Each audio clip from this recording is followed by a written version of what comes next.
What's up, guys? It is Thursday, September 22nd, 2022. It is 7:39 a.m. So this is the market update. We're going to start off with the bonds. Yesterday was a volatile day because of the Fed meeting, as we expected. And we saw the bond yields go up and then sharply come back down. So we can see, we had like a sharp rise, came back down, and it ping-ponged off that same trend line we've been watching. So that's why until we break heavily up through it or heavily down through it, there's not going to be a strong move until then. It's just going to ping-pong back and forth. You can see right there. Yep. So tap the top of it, and then we got that going. So it's still headed in that channel.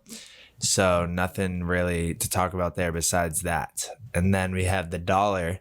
The dollar, we were saying that we expected it to go up to 111. And then when the Fed meeting was over, to come down. And we saw a lot of volatility during that time. So this was like the start of the Fed meeting. If we go to a lower time frame, we can see that we had a sharp rise, and then we had a sharp drop, and then we rose back to touch this trend line. And then today we're below 111 now. So that's what we're thinking. What was going to happen was we're going to have a rise up into the Federal Reserve meeting, hit like 111, and then have a sharp decline after the meeting.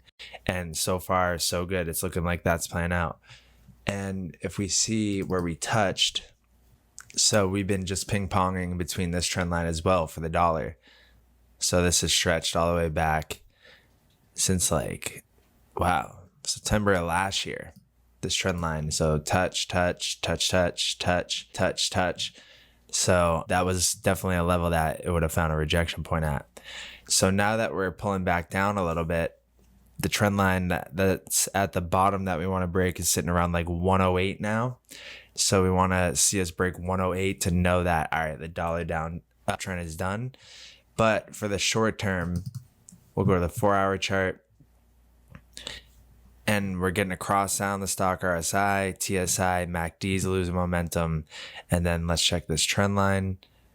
And then we have this trend line right here that if we break like 110.5, then we'll come down to retest maybe like 108 down here, and then that will get the cryptos out of this lull, out of the woods here.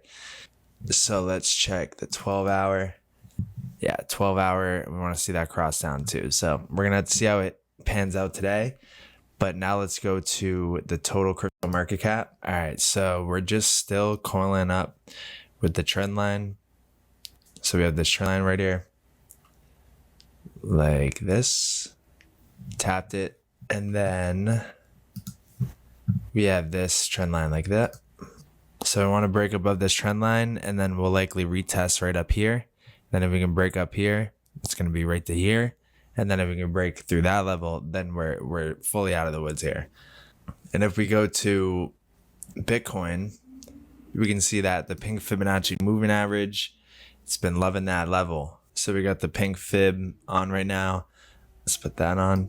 So you can see that 1-hour chart, we tapped the pink fib at the start of the Fed meeting to a T. Then we had a nice rebound up to here, back down, broke through it, came back up to it to get a slight rejection, then got back above. So like the pink fib is such a key level. It can come down below it a little bit, but as long as it closes like some of the higher time frame candles bodies above it, then that's all good.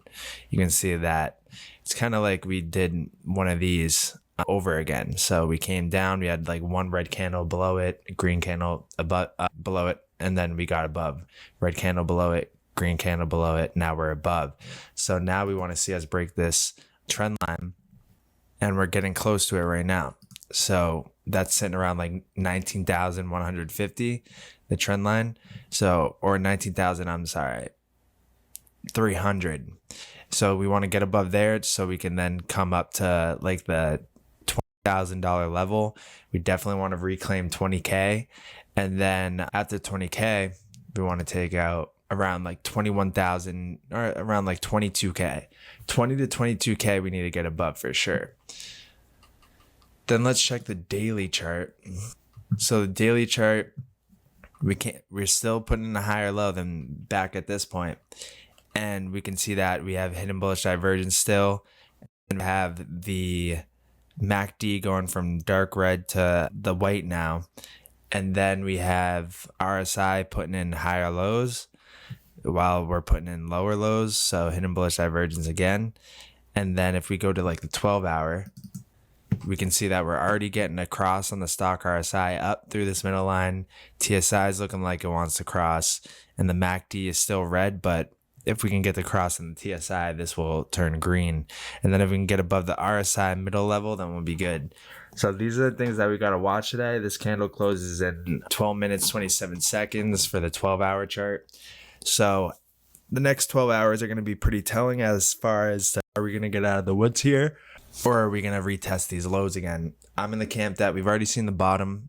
We can look at other cryptos like XRP is still going up, making new highs as we speak.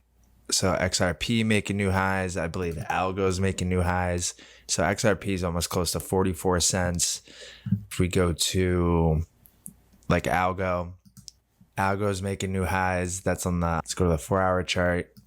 See, so like we're getting out of the woods here for these altcoins. Bitcoin just kind of playing around in this level, but once Bitcoin has a nice sustained rally and the bottom is like evident that it's in, then these coins are just going to skyrocket even more. It's kind of telling that these altcoins, XRP, Algo, XLM, are catching a bid because even though Bitcoin's staying down, that's showing us that in fact the bottom is in. Usually you don't see altcoins pop like this if we're in a sustained bear market, usually around like accumulation levels or the accumulative levels of the bear market. And going into a bull market, you'll see individual coins start to break out from the overall market direction. So we see Algorand, XRP, XLM being those top leaders, and we see Algorand's almost close to breaking out of this sideways kind of channel here. So Algorand could be in for a big pump too. XRP looks good. XLM looks good. Bitcoin looks like it's recovering. It's at like 19,200 right now. We want to see that break up above the 19,300 to 500 level. And yeah, so I think we're going to have a big day, a big turnaround day. We got to watch the dollar. We got to see how that's reacting on the day. And so that's going to be it for the video. I'll be doing a newsletter, and any questions, you can hit me up in the Discord.